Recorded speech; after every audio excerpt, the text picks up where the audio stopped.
Hello and welcome to another modelling video. This is Alan from the Mokanaman at YouTube with the last vlog of the year and reviewing our modelling as well as the channel's progress over 2018. This year unfortunately has not been a kind year on me via the hobby and a personal front.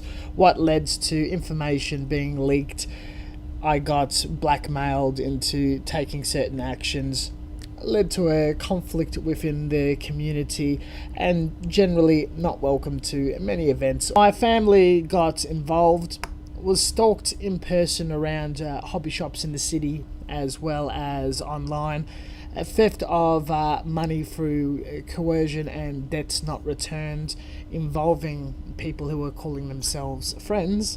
While taking a break through local interaction, a crazy campaign of misinformation went out, alienating a large swatch of people, which led to a flagging of my Facebook content, got completely deplatformed, losing tens of thousands of work in progress photos, links, interaction and networking.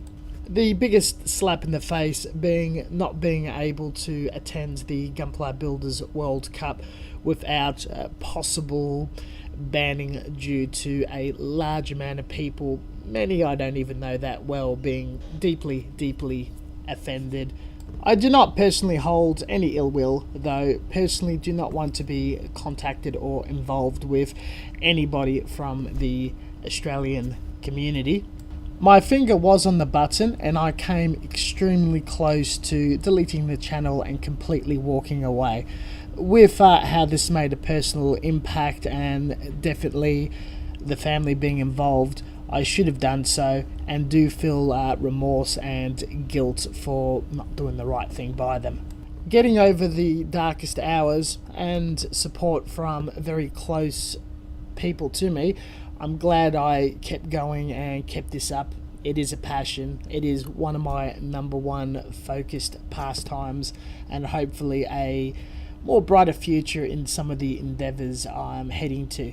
For everyone who has watched my content and interacted as well as followed through some of these bumpy rides, thank you very much for going through with all of that. Especially for those who knew what was up and supported me throughout all of this. For my colleagues who attend competitions, do blogs, professionally build, run YouTube channels, and especially receive sponsorship and interact with communities, clubs, be very careful what information you give out, where you live, phone numbers, that sort of thing, and always keep friendship and hobby duty completely separate.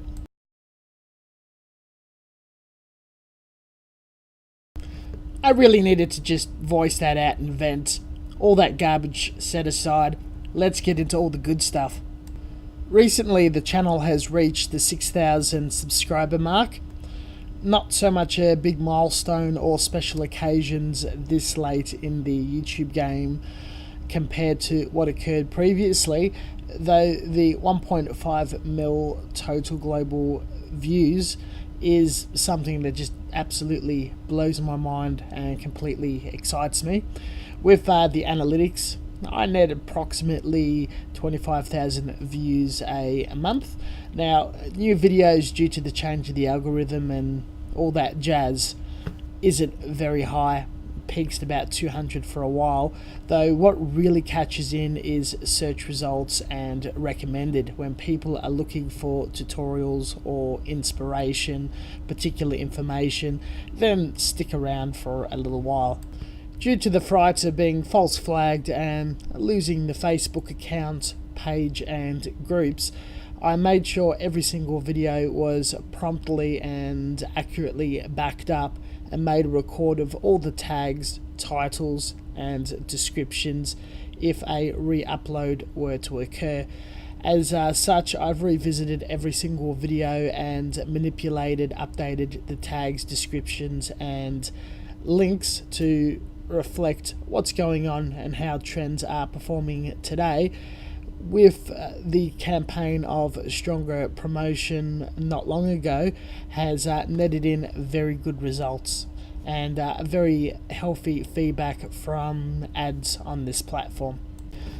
Through the ongoing fundraising via ads, Patreon, other sources, and mostly reselling of kits and tools under the business name The Salt Mine Hobby Shop, I purchased this year an injection molding machine, an SLA DLP 3D printer, with the aim and design of creating my own injection molded plastic styrene garage models, which I intend to sell, as well as run workshops and use them as a giveaway tutorial piece, much like with the former Bandai Caravan program that I used to operate and contribute to in years past. I haven't really made much progress. I had a few failures with the test molds, ran out of a bit of money. That topped up quite nicely, though right now, being the Christmas New Year period, it's the busiest in my personal full-time job, and that's the major focus with finishing some minor models and projects to create content for this channel. Around February, I've got a computer coming in which I could do the majority of my CAD work. It's a hand-me-down full-spec gamer PC, so it could definitely do all of that rendering work. We'll be getting in some resin and whatnot. I have a printed prototype of the rivet plate in hand. Just got to create the inner and outer mold, do a press, and see how it pops out around February and what tuning I need to do. I have noticed some mistakes and things I could improve upon as a product. My big goal for next year regarding the salt mines and this channel is the creation of a tutorial kit for giving away or budget selling on the side.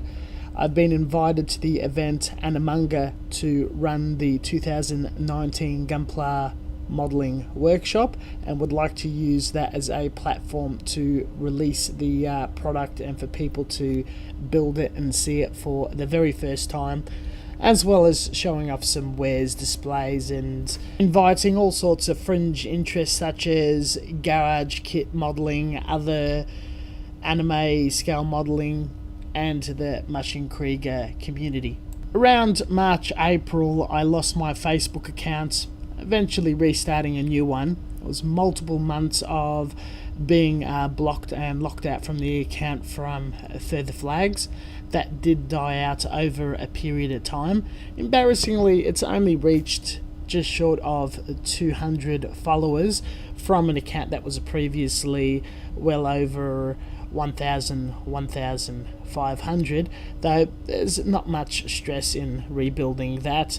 The traffic is pretty reasonable. Putting all of my eggs into one basket, I have lost all my work in progress and catalogue of finished models online, slowly uploading them all, though there is still about 10 or 20 builds not yet re-uploaded. I'm also putting the entire portfolio on Pinterest, which is a pretty awesome social media to look around for amazing and talented Gunpla modelers, references, and other scale modeling. Tumblr is just another place it's easy to mirror everything. Once the whole catalogue is up sometime next year, we'll be looking at expanding into Twitter as well as Instagram. I'm also breathing new life into my Thingiverse account by creating more diorama base aftermarket bits and pieces, probably some failed products that I'm not going to injection mold. I'm taking an interest in Ma.K Krieger. I also like frame arm girls and other scales, both military and Gundam, and plan on doing a few free to download and print diorama pieces. I've already started with oil cans and a gas bottle, and it's just going to expand and a few things being put out there. With what is already on there being downloaded, built, printed and painted, some have been very kind in leaving donations on that platform, which is an absolute huge surprise to me. With all the boring stuff out of the way, let's look at the builds of the year. First, this is an E50, I can't remember. Really happy how this trumpeter kit just popped out. Did a very neat airbrush job with the camouflage, and feel that this is one of the best 70-second pieces I've done in a very long time. Quite popular video, light weathering scheme. There is quite a few tanks, but this is the first time that I've left all the stowage and detail off, painted it, then PVA glued. This is something I'll be carrying on to other builds. The mass production Cubello from 2016 Gunpla Builders World Cup was damaged in transport. A lot of the parts are 3D printed, resin cast or scratch built. I needed to remove the clear coat and reapply it at a high polish finish the video. The model is currently on display at Gundams Plus Camberwell in Melbourne, Australia. Two German, very unusual SPGs, standard airbrushing, weathering builds. The builds for both of them were quite difficult, being lesser known brands and ill-fitting parts. Enough bashing, they came together. Spent way too much on them, definitely. The next piece is a 70-second Resin Victory Gundam, a very old kit. It came in a package of a few models that were unidentifiable from a hobby shop. They were from a business that was flooded in Malaysia.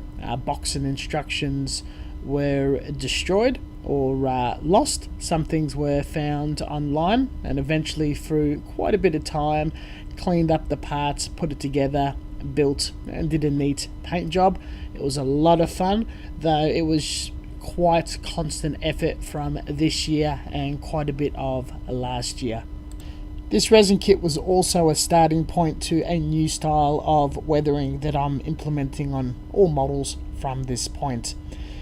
Being a big fan of Imperial Japanese armour, especially the interwar period, got a huge collection of tanks, though due to their complex colour scheme, very hard to paint. Had a go at this one, I feel it came out quite nice, and now have the confidence in really mowing through my collection. Next is my first attempt at Ma.K Krieger. This is just a quick 2-3 day build from a Gashapon ball depicting the Gatchaman, very basic styling kit. Wasn't particularly a spectacular modelling paint job, but more of an effort to review it and get my feet wet. Working on another one that is completely fully customised. Going to build up a diorama and put that as a more flagship build later. The Master Grade Strike Rouge is a commission build by sponsorship with Animasia. The whole model was modified, built, airbrushed, effects, the whole kit and caboodle with a small figure and custom base.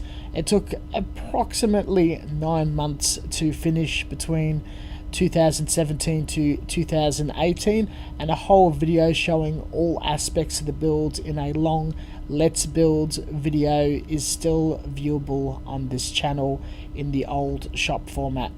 For something to do before the injection molding machine landed in my lap, this is my big and probably last for a very long time, if not indefinitely, competition build.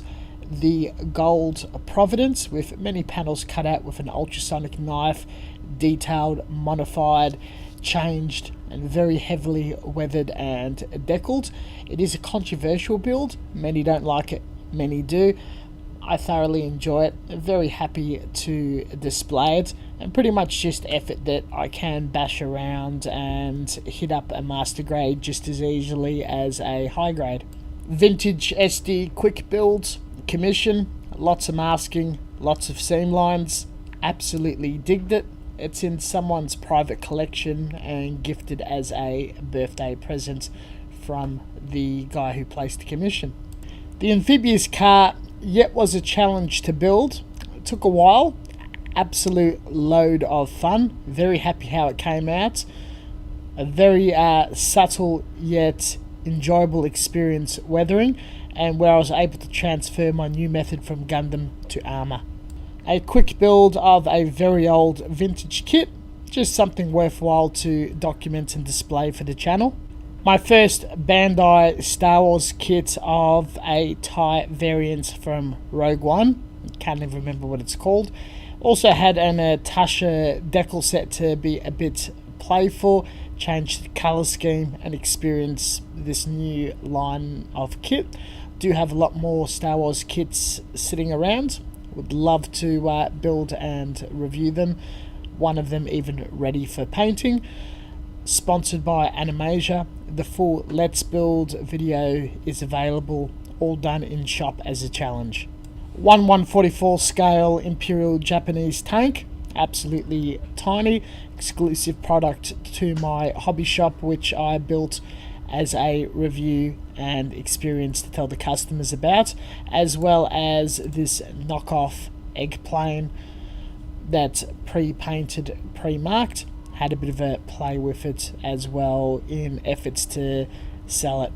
2 tanks, I went absolutely all out in shading, weathering, painting in the new method, dot filtering and extra bits and pieces laid on top, especially with a touch of building up excess pigment and flock with PVA glue to show a build-up of snow. You can also do that with a very light flock of leaves or sand.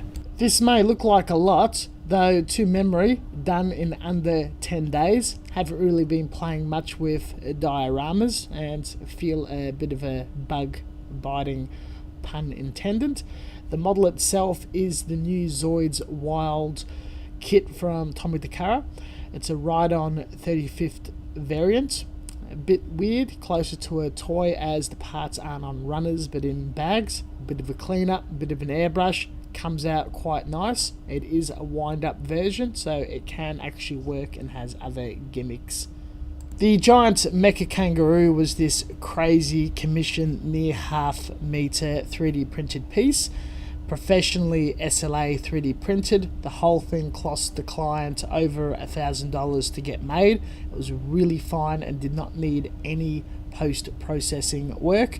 Snaps together, fully articulated.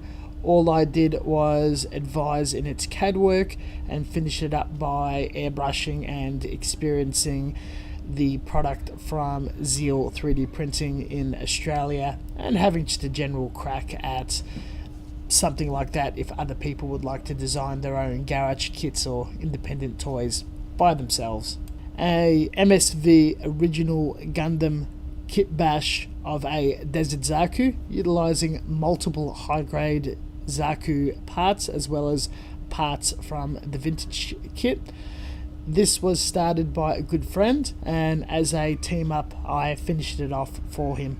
A very rare yet poorly cast Soviet self-propelled gun from the Second World War. Very collectible in the European community, worth reviewing. I've also purchased for the injection molding project a DLP Resin 3D printer and starting to create content in its operation and use for scale modeling. This is an absolute tiny 18 centimeter Tachikoma that was printed and painted up. A bit of a rough job on the painting bit on my half, but more of a test. Very excited to see how I can push this technology further. Finished the last Super Fumina Tri kit for the 3 kit squad. This one is in the sports outfit. Sat around for 2 years. Finally polished it up with some new methods and painted her up. The last Animasia sponsored build in shop, eventually having to finish it at home. 48 scale Mirage 2000 by Hasagawa. This is the Idolmaster boxing with the anime girl decal scheme, thus making it an Atasha. It is a vintage aircraft. It took a very long time and it was very painful to build it up and paint it. It's just multiple layers of decals on top of each other. It will also be a Let's Build video, and a very long one. Potentially the longest video in my channel ever, showing every stage of the build. I know a lot of the people were very popular in buying this and collecting this about 10-15 years ago. very few people finished it due to how bad these aircraft kits are, and being a challenge and getting street cred in finishing one, I've always wanted to do it. Come February next year, around the middle, will be my 10-year anniversary from the release of the very first video on this channel. The channel has always been the aim of being a product review tutorial platform. At the time I started out, there was a lot of Gundam reviewers, though not a lot of people doing video tutorials, airbrushing, building, modifying, the stranger and finer things. And I kind of slipped in and filled that void and niche, which did build up the channel. Today where we stand, there are tons of channels still reviewing, building, custom building, and doing tutorials all over the place. Many of them covering the same tutorial over and over again, mostly the basics. Where I stand, I'm going more and more obscure. Stranger tool reviews, more expensive, ultrasonic cutters, as well as budget-ended stuff, especially the line of 12-volt air compressors that I've been buying and testing out and pitching which one really is the best for beginners to jump on that don't really have enough money to get all the bells and whistles of name-branded stuff.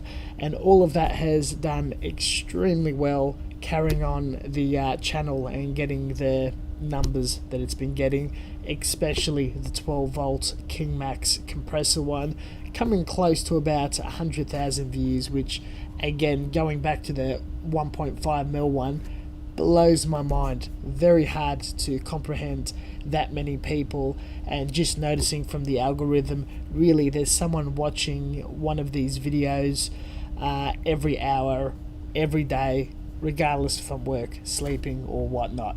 Very, very fun in being involved in. The goal and aim of really having a library of content to share on any forum or individual I come across looking for help and recommending the right course of action to people utilizing search functions and Google, looking for the exact information that they desire with visual proof of it actually happening.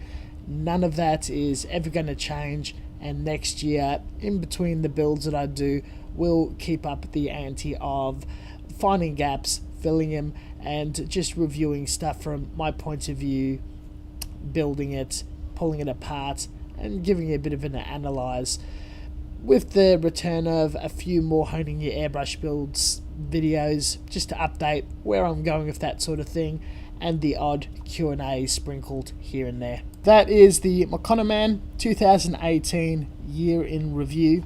Thank you very much for watching, your support, your viewing, following me across multiple platforms, comments, and any other support, especially my closer friends, the patrons, and anyone that's taking all these projects with very, very close interest.